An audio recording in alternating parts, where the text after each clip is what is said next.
안녕하세요. 배창희 목사입니다. 지난 추석 때 있었던 뉴스인데요. 서울의 한 공무원이 매일 SNS에서 위험 징후를 보이는 아이들을 찾습니다. 예를 들면은 포기하고 싶어요.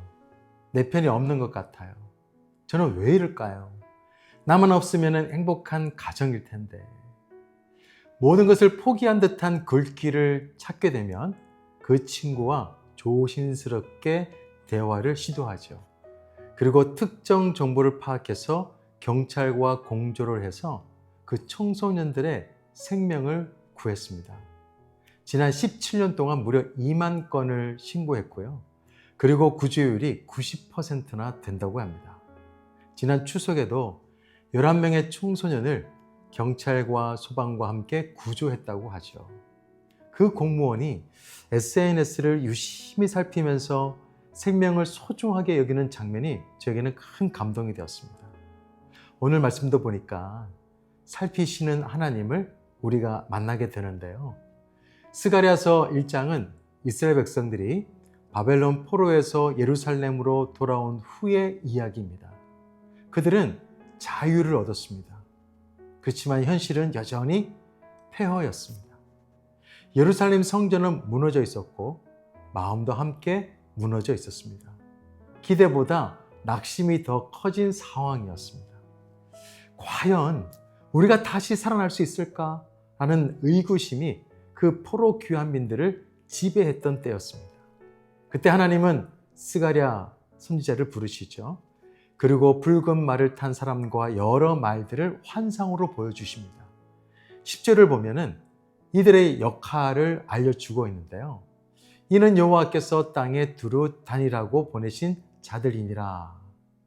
다시 말하면 하나님이 여전히 이 땅을 살피고 계신다라는 의미가 이 안에 들어 있습니다.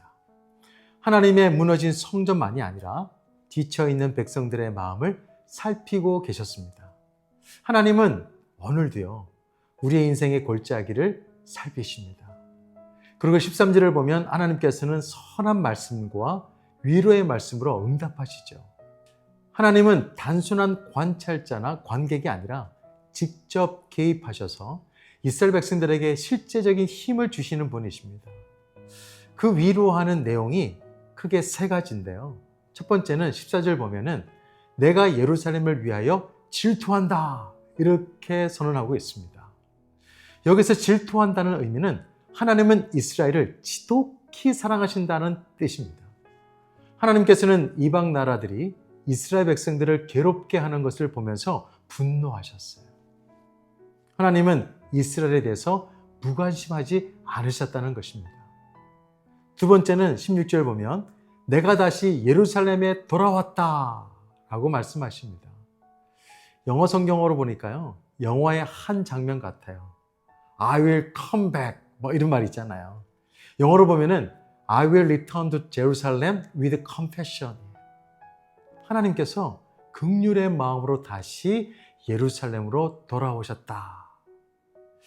그 말씀에 아마 이스라엘 백성들은 큰 힘이 되었을 것입니다. 그런데 중요한 것은 하나님이 뜨는 게 아니었잖아요. 이스라엘 백성들이 하나님께서 늘 함께 계셨음을 깨닫지 못했을 뿐이었습니다. 그리고 하나 더 선포하시죠. 3절 보면 내 집을 건축하겠다. 하나님께서 성전 재건을 선포하셨습니다. 이것은 단순한 건축이 아니라 하나님의 임재의 회복입니다. 이스라엘 백성들은 이제 모든 것을 하나님과 함께 다시 시작하게 되었습니다. 하나님의 임재는 곧 새로운 시작을 의미하잖아요. 내가 가진 것이 아무것도 없고 용기도 없고 포기하고 싶을지라도 하나님의 임재는요, 다시 일어나고 다시 도전하게 하고 다시 도약할 수 있게 하십니다.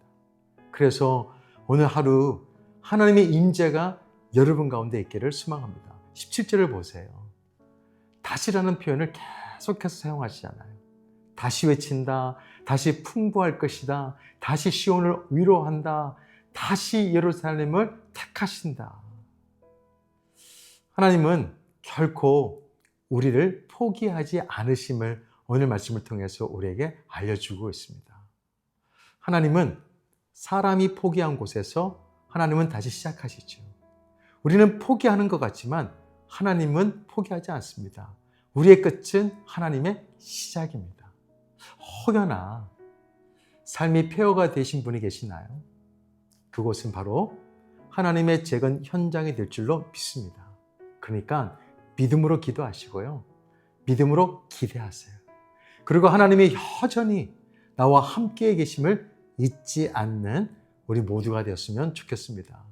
저는 오늘 본문 중에 한 가지 뭔가 통쾌한 장면이 있어서 좀 흥분이 되었습니다. 뭐냐면은 하나님께서 누군가를 보내시는데요. 누굴 보내느냐? 대장장이를 보내신다는 거예요. 그래서 유다와 예루살렘을 흩트린 세력을 심판하신다라고 합니다. 20절 보세요. 그때 여호와께서 대장장이 4명을 내게 보이시기로. 그들이 뭘 했냐? 하나님께서는 이스라엘 백성들이 두려워하고 있는 그 모든 것을 다 부숴주신다는 거예요. 우리는 뭐가 있습니까?